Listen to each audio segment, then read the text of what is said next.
Hey guys, welcome back to another video. This is my end of July garden update. For those that are new here, I'm Eileen from Homegrown Happiness and I do monthly garden updates here in my garden in Wellington. So we're only like 3 days away from the last month of winter, but already there's so many signs of spring everywhere. Bulbs are coming up and nearly bursting, my fruit tree buds are swelling, and it feels like spring is so close.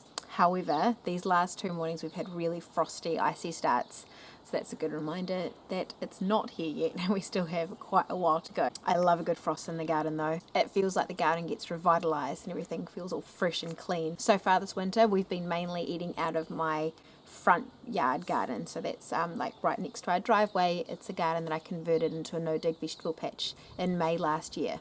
It's a full mix of vegetables, fruits, herbs and flowers.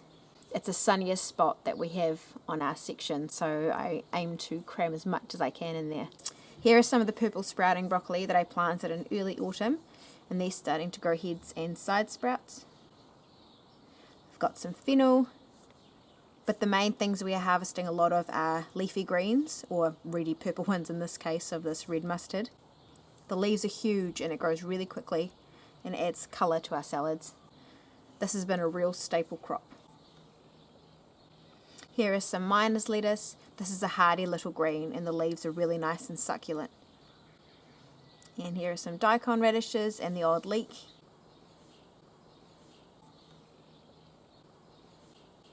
Another winter must-have for me is curly endive.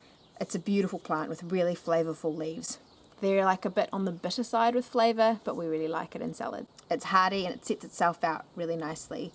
So I use it a little bit like a ground cover as well. Here's a little bit of the garlic I'm growing this year. I don't have a set garlic planting space in my garden this year. I've kind of just planted it in all the little empty patches that I can find. It's a good way to see where it will do best. And a bit further away are some broad beans. Again, this is a vegetable that I've planted in empty spaces around the garden as opposed to having a set broad bean patch. I also did that with the daikon radish. Daikon is one of my favourite radishes to eat, and we eat the white root and then also the green tops.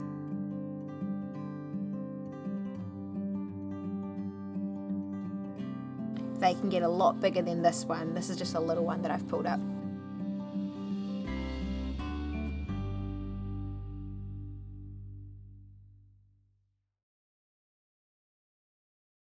We have this little front patch on the other side of the driveway too, which has more brassicas and leafy greens and broad beans. I've got some garlic growing here too. So even though we've had 2 icy starts this week, we've had a really mild winter so far. In my middle garden here I have this strip of garlic that I planted, but it's near my leek patch, and I discovered that my leeks had gotten rust, and I reckon the mild winter has a big part to play in that. So because they're so near my garlic, which has only just started its life, I thought I'd just pull the leeks out so the garlic has at least a fighting chance to avoid the rust while it's still growing. So this rust is an allium rust, so it infects everything in the allium family: onions, leeks, chives, garlic. And if the infection gets really bad, it can wipe out an entire garlic crop. My garlic does seem to get rust every year, but as long as I can get it to like a decent size, it can handle it way better. So anyway, the leeks came out. Lucas helped pull those. I used the greens as well as the bottoms of the leeks, even with a little bit of rust on there. And we had quite a bit, so half was frozen for future meals and the rest was turned into leek and potato soup. So we make our soup using the entire leek, a few floury potatoes, some fresh lemon zest, some thyme and vegetable stock. And at the end it's finished off with some fresh cream.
One of my jobs this month was to sort out my seed collection.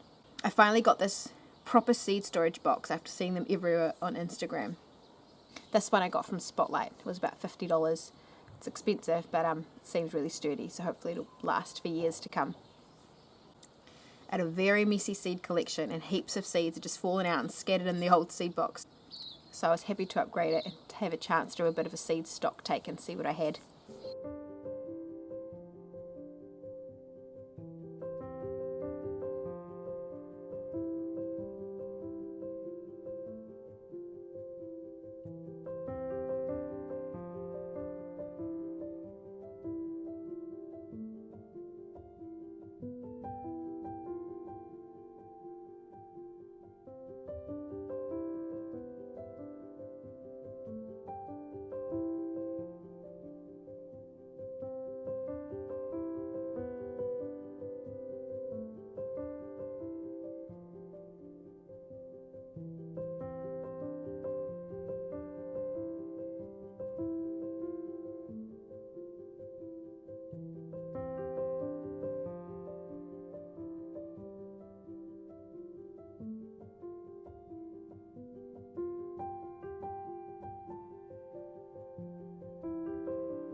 In about 2 weeks' time, I'm going to be starting off my nightshades, so my tomatoes, eggplants, chilies and capsicum. And after sorting these seeds, I saw that I actually have enough of all those seeds, so I'm not going to be buying any new varieties of nightshades this year.